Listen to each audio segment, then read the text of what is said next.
அவர் இறங்கிடும் நேரமே, எலியாவின் தேவனே அவர் இறங்கிடும் நேரமே, அசைவாடும் அனலாக்கும் எங்கள் அக்கினி ஜுவாலையே, அசைவாடும் அனலாக்கும் எங்கள் அக்கினி ஜுவாலையே, எலியாவின் தேவனே அவர் இறங்கிடும் நேரமே.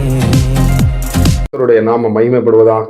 ஆண்டவரும் அருமை இரட்சகருமாகிய இயேசுவின் நாமத்திற்கு மகிமை உண்டாகட்டும். நம்ம ஜெபம் பண்ணுவோம். ராஜாதி ராஜாவே, இரவெல்லாம் எங்களை பாதுகாத்த தேவன் இந்த புதிய நாளுக்கு தந்திருக்க நன்றி. இயேசுவின் நாமத்தின் பிதாவே. நாம் எடுத்து வாசிப்போம். 1 கொரிந்தியர்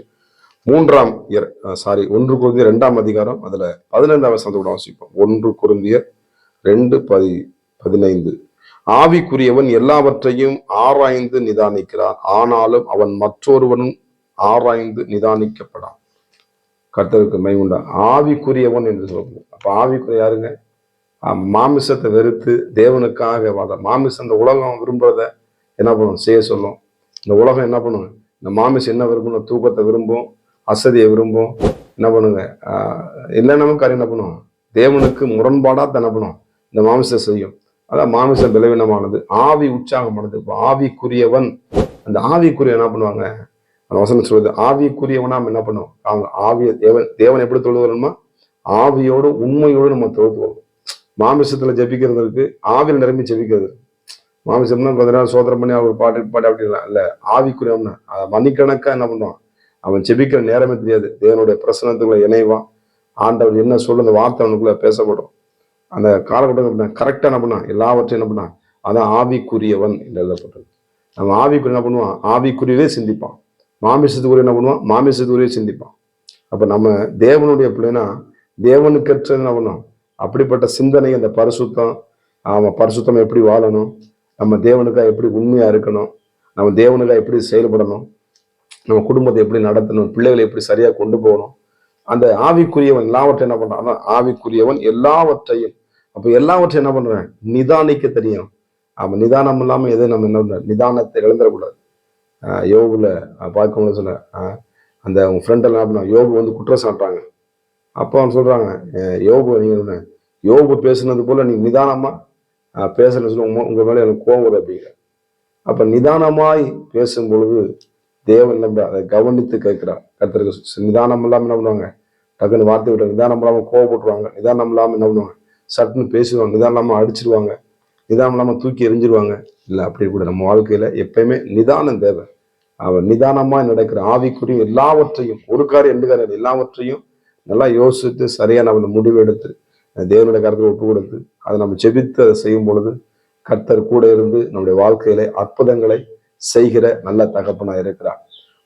தாவீது பார்த்தா எல்லாத்தையும் நம்ம அவன் ஆவி நிதானிச்சு, நம்ம ஆண்டவரே அந்த இடத்துக்கு நான் போற யுத்தத்துக்கு போற ஆண்டவரே என்னோட கூட வாங்கப்பா, நான் ஜெயிப்பேனப்பா அப்படின்னு சொல்லி நம்ம அது நிதானமா சொன்ன ஆலோசனை, இப்படி போ, இப்படி பண்ணு, இதை செய் அப்படின்னு சொல்லி ஆண்டவனுக்கு கற்றுக் கொடுக்கும் பொழுது அந்த யுத்தத்திலே தாவீது வெற்றி பெறுகிறதை நாம் பார்க்க முடியாது. நாமளும் நம்முடைய ஆவிக்குரிய ரீதியிலே வெற்றி பெற வேண்டும் என்றால் பிசாசின் கிரியில் நிரூபணமாக்கப்படுகிறது. நம்ம குடும்பத்துக்கு விரோதமாக, நமக்கு விரோதமாக போராடுகிற எல்லா விதமான சத்தின் கிருமன். அப்ப ஆவிக்குரியவனாக நம்ம மாறணும். ஆவிக்குரிய சிந்தை என்ன பண்ணுவோம்? பூமிக்குரிய அது நம்ம வானத்துக்குரியதே என்ன பண்ணுவான்?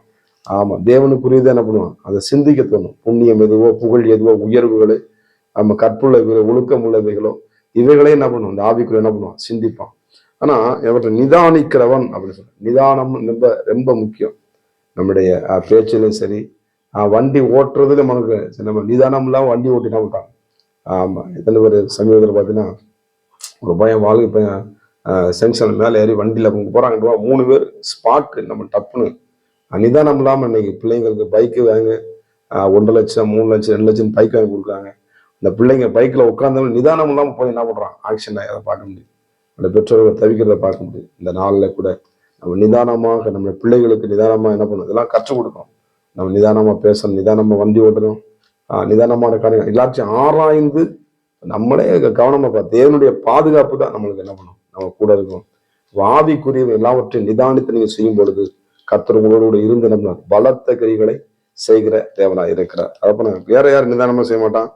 ஆமா, சோதர வசனம் சொல்லுங்க. ஆனாலும் அவன் மற்றொருவனும் ஆராய்ந்து நிதானிக்க மற்றொருவனா. அப்ப உலகத்துல தேவனுக்கு பிடிக்காம காரியம் செய்யறவங்க, ஆண்டருக்கு விதமான காரியம் அவன் நிதானிக்க மாட்டாங்க. இஷ்டம் வந்த போனா எதுக்கு வாழ்ற எதுக்கு போறேன்னு ஒரு குறிக்கோள் இல்லாம வாழ்றாங்க. அப்படி கிடையாது. நம்ம எங்க போறோம் ஆலோசர், இந்த எங்க இருந்து வந்த எங்க போறோம் எனக்கு ஏசப்ப சொல்றாங்க, எனக்கு தெரிவிக்கிறாங்க. அதே மாதிரி நம்ம யாருடைய பிள்ளை, நம்ம யாரை வானத்தையும் பூமி உண்டாக்கின தேவன் நம்ம தொழுது கொள்கிறோம், நம்ம யாருன்னு சொல்லி நம்ம என்ன பண்ணோம், இதை நம்ம அறிந்து வரோம். நம்முடைய பிள்ளைகளை நம்முடைய குடும்பத்தை சரியான வழியில தேவனுக்கு நேரம் நடத்தப்படும் பொழுது சகலத்தையும் ஆண்டவர் உங்க வாழ்க்கையில புதிதாக்கி வாழ்க்கையில அற்புதங்களை செய்ய தேவன் வல்லமையா தேவனா இருக்கிறார். நம்ம நிதானிச்சு நடப்போம். கர்த்தர் நம்மளை ஆஸ்வதிப்பான். ஜெபமுமா. பரிசுத்த தேவனே, எங்களுக்கு நிதானத்தை தருகிறார். பேச்சில் ஒரு நிதானம் இருக்கட்டும், பைக் ஓட்டும்போது நிதானம் இருக்கட்டும், கார் ஓட்டும்பொழுது நிதானம் இருக்கட்டும். ஆண்டவரே மற்றவர்களை பேசும்பொழுது ஒரு நிதானம் காணப்பட்டிருப்போம். நிதானமாய் நாங்கள் பேச ஆவிக்குரிய நாங்கள் இருக்க ஆண்டவரே எங்கள் உதவி செய்வீராக. எங்களை பலப்படுத்து. உங்களுடைய பிள்ளைகளை கர்த்தனை ஆவிக்குள்ளாக்கி ஆண்டவர் நிதானமாய் பேசக்கூடிய இந்த கிருபைகளை இந்த காலை வேலைகளை தருகிறதற்கு நன்றி. அலுவலகத்துல வேலை ஸ்தலத்துல ஒரு உயர்வு உடைய பிள்ளைகளுக்கு கட்டளையிடுவீராக. ப்ரொமோஷன் இயேசுவின் நாமத்துல உண்டாவதா உங்களுடைய பிள்ளைகளுக்கு அற்புதங்களை செய்யும்படி ஆச்சரிக்கிறோம். இயேசுவின் நாமத்தின் பிதாவே, ஆமே. God bless you. கர்த்தர் உங்களை ஆசீர்வதிப்பாராக. நான் ஒருவன் மாத்திரம் நீந்திருக்க பாகாலின் படைகளை எதிர்த்திடுவேன். நான் ஜெபிக்க ஜெபிக்க அவர் தலையசைப்பா, ஜெபிக்க அவர் தலையசைப்பா. நெருப்பாய் இறங்கிடுவா என் தெய்வம், நெருப்பாய் இறங்கிடுவா.